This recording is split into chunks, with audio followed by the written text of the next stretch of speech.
NDA इंडी गठबंधन किसकी बनेगी सरकार? आज आएंगे लोकसभा चुनाव के नतीजे। चुनाव आयोग ने पूरी की तैयारी। देश भर में सुबह 8 बजे से शुरू होगी मतगणना। 80 दिन की प्रक्रिया के बाद हो रही है वोटों की गिनती। 7 चरण में 543 सीटों पर हुए मतदान। 51 पार्टियों के 8,360 उम्मीदवारों की किस्मत का फैसला होगा। सभी मतगणना केंद्रों पर किए गए सुरक्षा के कड़े इंतजाम। संवेदनशील जगहों पर अर्धसैनिक बलों की भी तैनाती।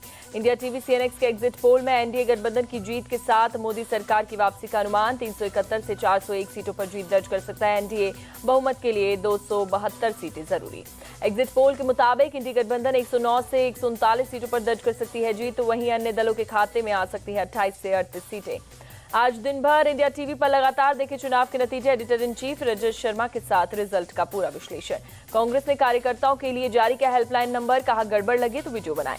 दिल्ली में सुरक्षा के कड़े इंतजाम। सुरक्षा बलों ने संवेदनशील इलाकों में किया फ्लैग मार्च। दिल्ली के कनॉट प्लेस पर भी सुरक्षा के पुख्ता इंतजाम। पुलिस कर रही है हर आने जाने वाली गाड़ियों की चेकिंग। दिल्ली के मतगणना केंद्रों पर सुरक्षा बंदोबस्त कड़ी। बड़ी संख्या में पुलिस बल की तैनाती। मुंबई में भी वोटिंग के पहले सुरक्षा कड़ी। ईस्टर्न एक्सप्रेस हाईवे पर गाड़ियों की पुलिस कर रही है जांच। यूपी के डीजीपी प्रशांत कुमार की 2-2 काउंटिंग सेंटर पर कानून तोड़ने वालों पर सख्त कार्रवाई होगी। यूपी में विजय जुलूस निकालने पर लगी रोक। डीजीपी प्रशांत कुमार ने दी जानकारी। बंगाल में चुनाव बाद हिंसा को रोकने की तैयारी। 19 जून तक 40,000 पैरामिलिट्री जवान रहेंगे तैनात। मतगणना से पहले जम्मू कश्मीर में सुरक्षा सख्त। त्रिस्तरीय सुरक्षा व्यवस्था की गई।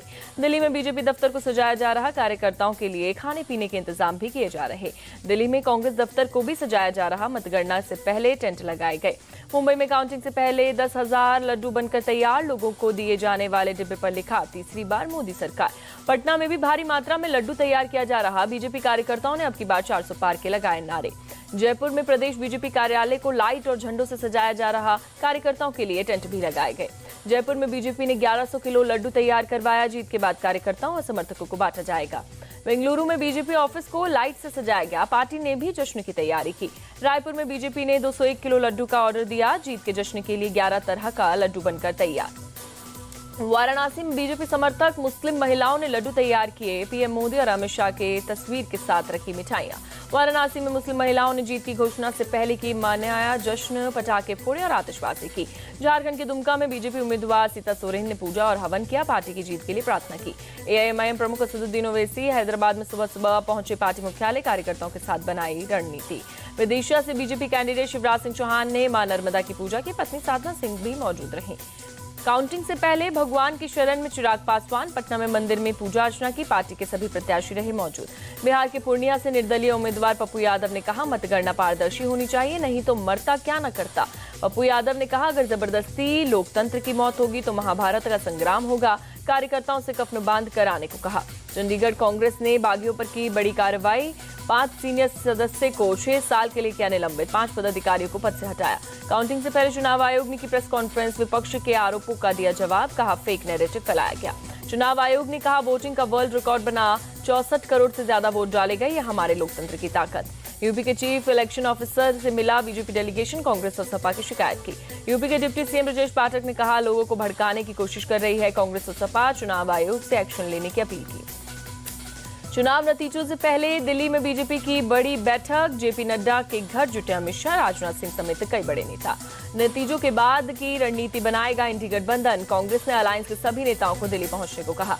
एग्जिट पोल पर बोली सोनिया गांधी अभी नतीजों का करें इंतजार। रिजल्ट एग्जिट पोल से अलग होगा। कांग्रेस नेता दिग्विजय सिंह का बयान बीजेपी अगर 300 पार हुई तो जनता का नहीं ईवीएम का वोट होगा। आरजेडी नेता तेजस्वी यादव बोले जनता के पोल में हम जीत रहे हैं। कम से कम 295 सीटें मिलेंगी। कानपुर के सपा विधायक इरफान सोलंकी और उनके भाई रिजवान को जाजमाऊ आगजनी मामले में एमपीएमएलए कोर्ट ने ठहराया दोषी। सजा पर 7 जून को होगी बहस। शराब घोटाला मामले में आज मनीष सिसोदिया की जमानत याचिका पर सुप्रीम कोर्ट में सुनवाई। हाईकोर्ट ने 21 मई को खारिज की थी जमानत याचिका। जम्मू कश्मीर के पुलवामा में सुरक्षा बलों ने 2 आतंकियों को मार गिराया। लश्कर-ए-तैयबा का टॉप कमांडर रियाज अहमद डार हुआ ढेर। पाकिस्तान के पूर्व पीएम इमरान खान और पूर्व विदेश मंत्री महमूद शाह कुरैशी को मिली राहत। इस्लामाबाद हाईकोर्ट ने सिफर केस से किया बरी। मेक्सिको की वामपंथी मोरेना पार्टी की क्लाउडिया शिनबाम ने रचा इतिहास। मेक्सिको की पहली महिला राष्ट्रपति बनी। T20 वर्ल्ड कप में आज रात 8 बजे इंग्लैंड और स्कॉटलैंड का मैच बारबाडोस में खेला जाएगा मुकाबला। साउथ अफ्रीका ने T20 वर्ल्ड कप में जीत से की शुरुआत। टीम ने श्रीलंका को 6 विकेट से हराया। राहुल द्रविड़ ने की पुष्टि। बोले T20 विश्व कप भारतीय क्रिकेट टीम के मुख्य कोच के रूप में मेरा आखिरी टूर्नामेंट होगा।